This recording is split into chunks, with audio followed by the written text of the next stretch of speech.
Idam khopana bhikkhave dukkham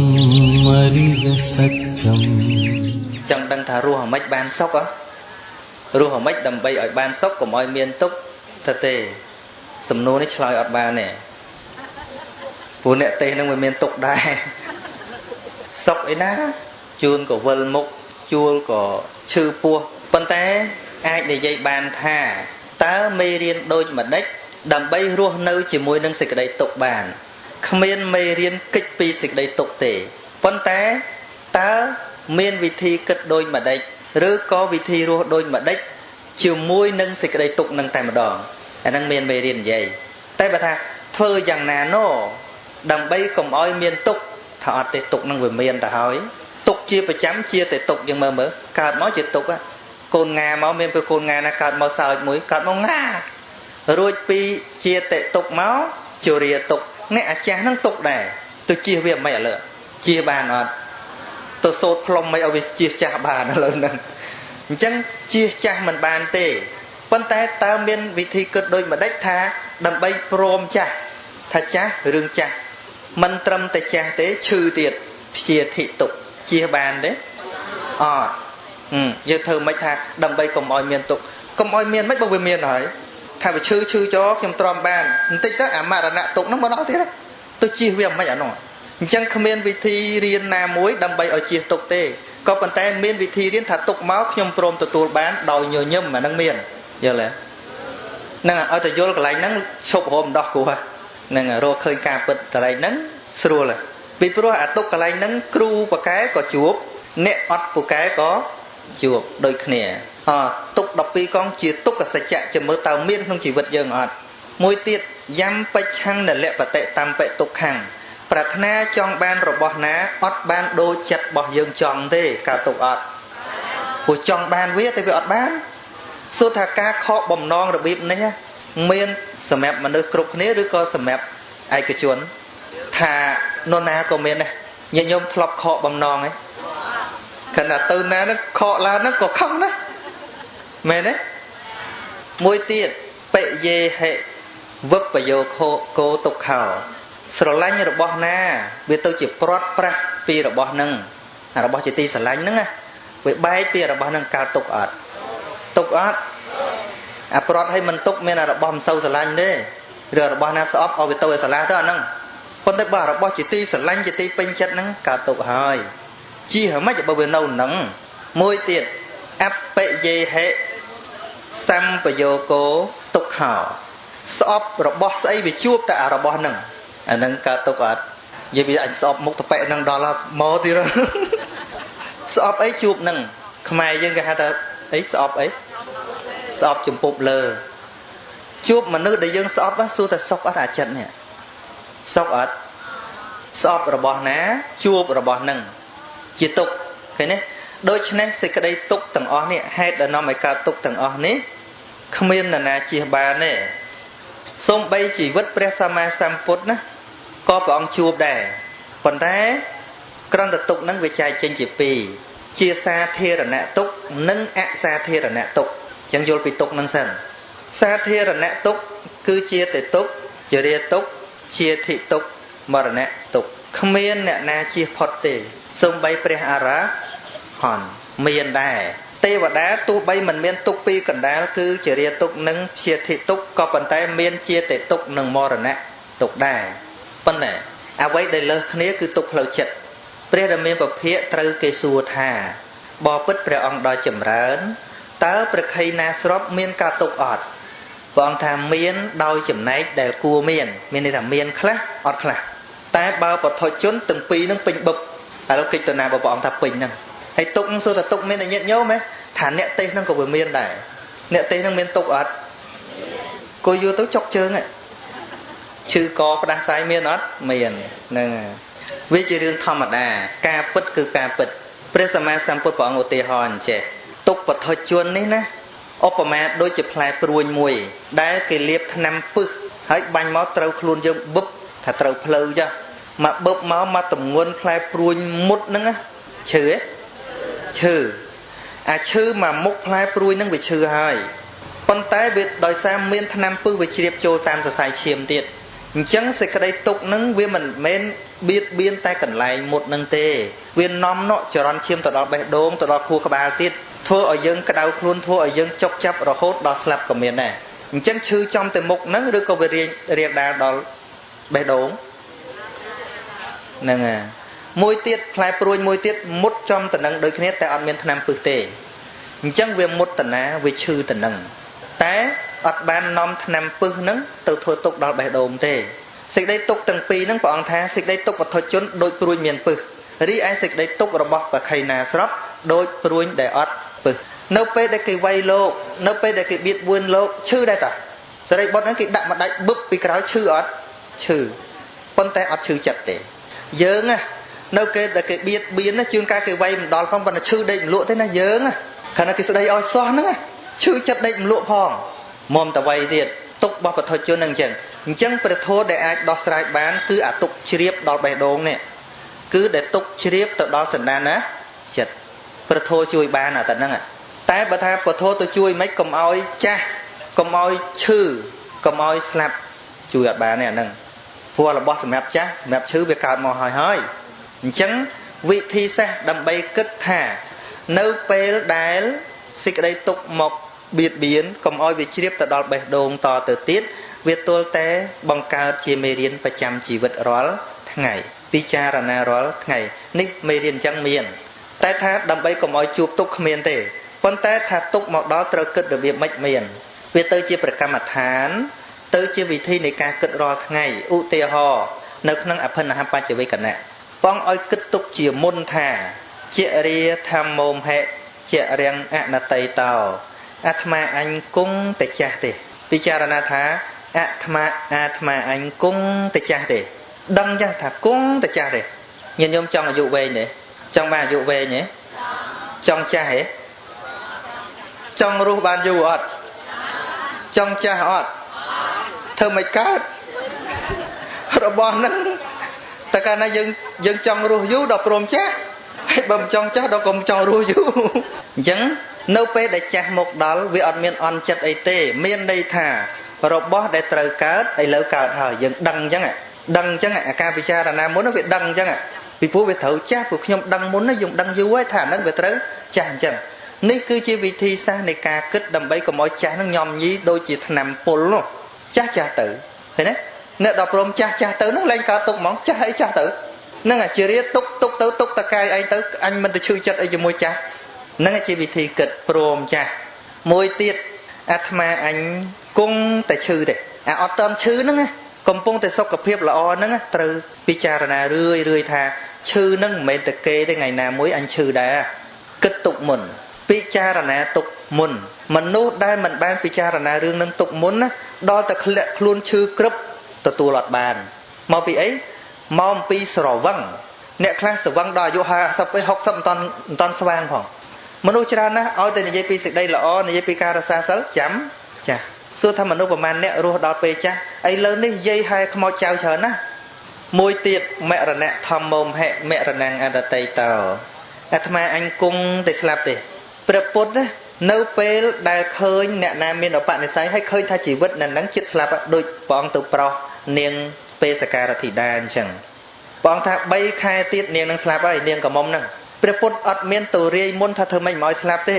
ពីព្រោះជីវិតនាងនឹងត្រូវតែស្លាប់ទៅណាក៏ស្លាប់ដែរប៉ុន្តែស្លាប់វាជារឿងកំណត់របស់ជីវិតសំខាន់គឺថាតើមុនស្លាប់នាងត្រូវធ្វើអីដូចថ្ងៃលិចអញ្ចឹងសំខាន់គ្មាននរណាទៅសូត្ររាយមុនកុំឲ្យថ្ងៃលិចទេតែថ្ងៃវាត្រូវលិចហើយប៉ុន្តែសំខាន់នៅពេលពន្លឺថ្ងៃនៅមាននឹងត្រូវធ្វើអីឲ្យបានពីប្រយោជន៍អំពីពន្លឺថ្ងៃហ្នឹងតើមានវិធីអ្វីទៅសូត្រកុំឲ្យថ្ងៃលិចទេ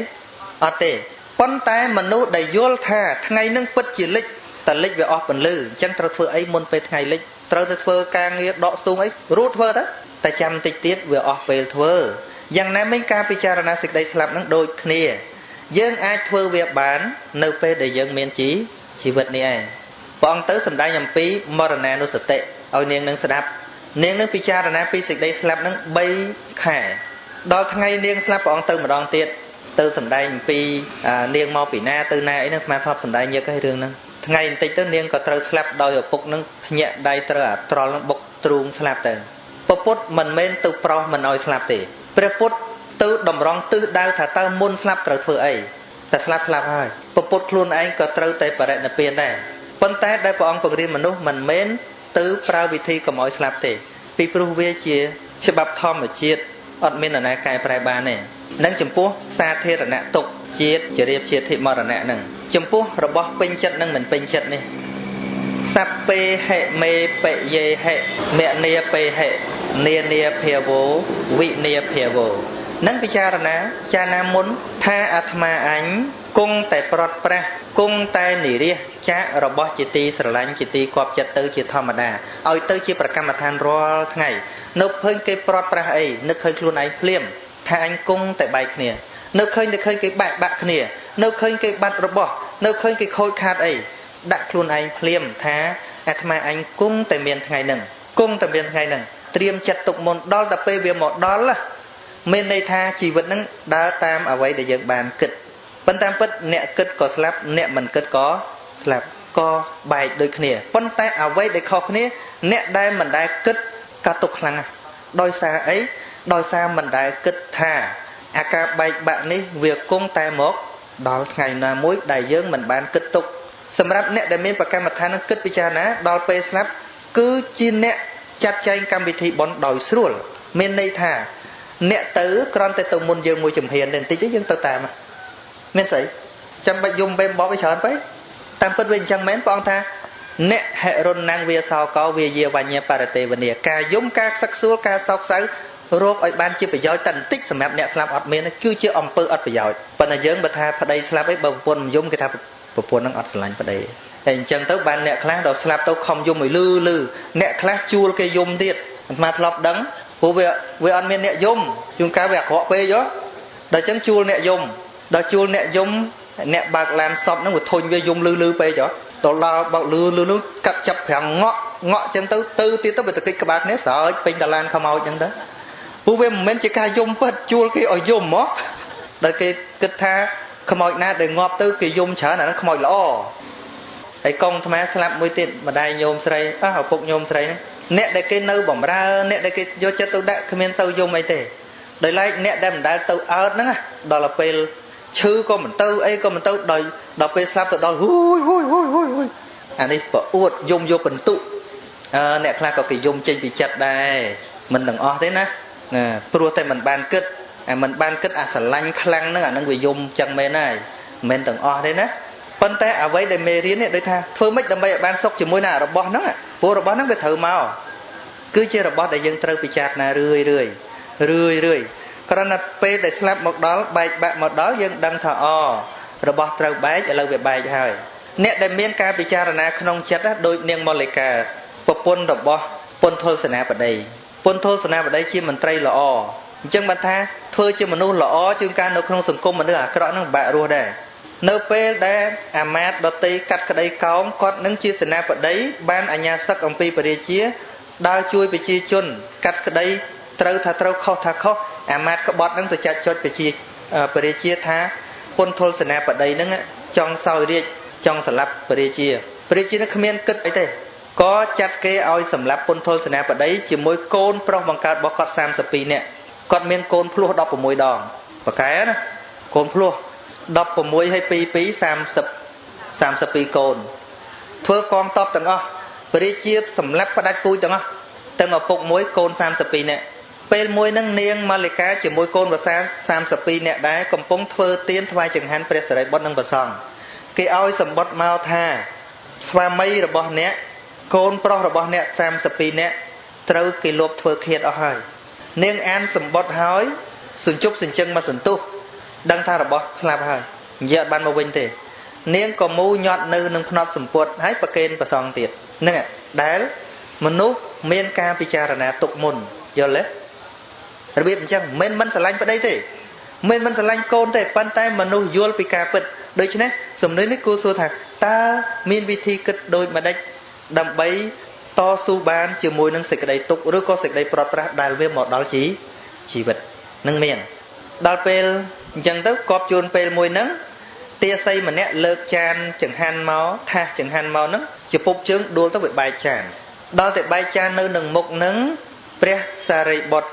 បានមានព្រះថេរដីកាទៅនាងមល្લિកានឹងថាមហាឧបាសិការបស់ណាវាបែកឲ្យវាបែកចុះព្រោះវាបែកវាបែកហើយចូលនាងកុំញ៉ាំងសេចក្តីក្រោធឲ្យកើតអីពីព្រោះវាមិនបានមកវិញទេស្រាប់តែនាងលាតត្រដាងថាលោកម្ចាស់ហើយទៅប្រកាន់អីចានដែលមិនមានតម្លៃតិចតួចនេះអំបញ្ញមិញខ្ញុំកណាទទួលសម្បត្តិថាប្តីនិងកូនប្រសាកូនបង្កើតរបស់ខ្ញុំ32នាក់ស្លាប់អស់ហើយខ្ញុំមិនទាំងលន់មាត់បន្តិចផងទៅបន្ទោសអីអាចានបែកបន្តិចហ្នឹងមិនស្រឡាញ់ប្តីមិនបន់ឲ្យតែប្តីងាប់ងារមួយទៀតមែនទេគឺយល់ទៅដល់ការពិតថារបស់នឹងទោះបីជាសោកសៅក៏យកមកវិញមិនបានដែរនេះជាការគិតទុកមុន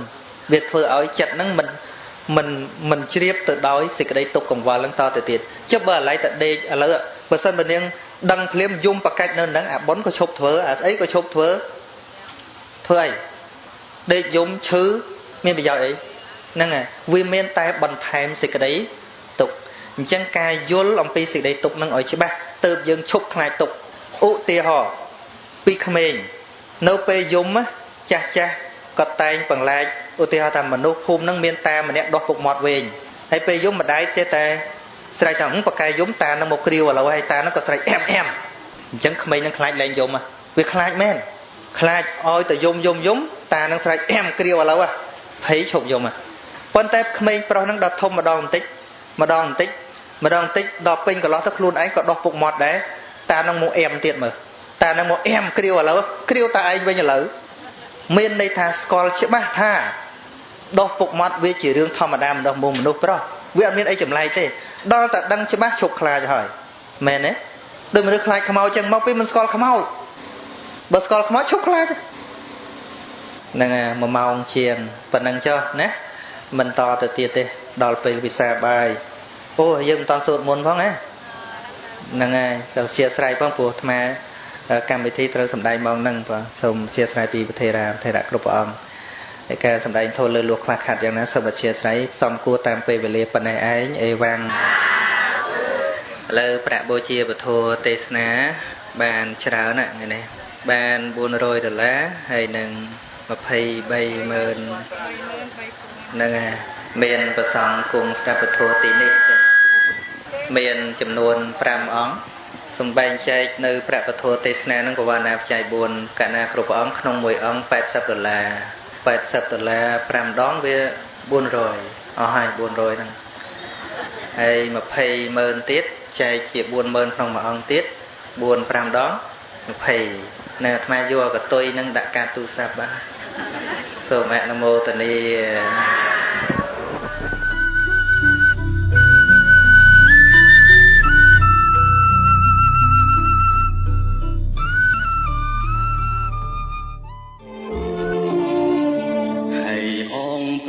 ស្រី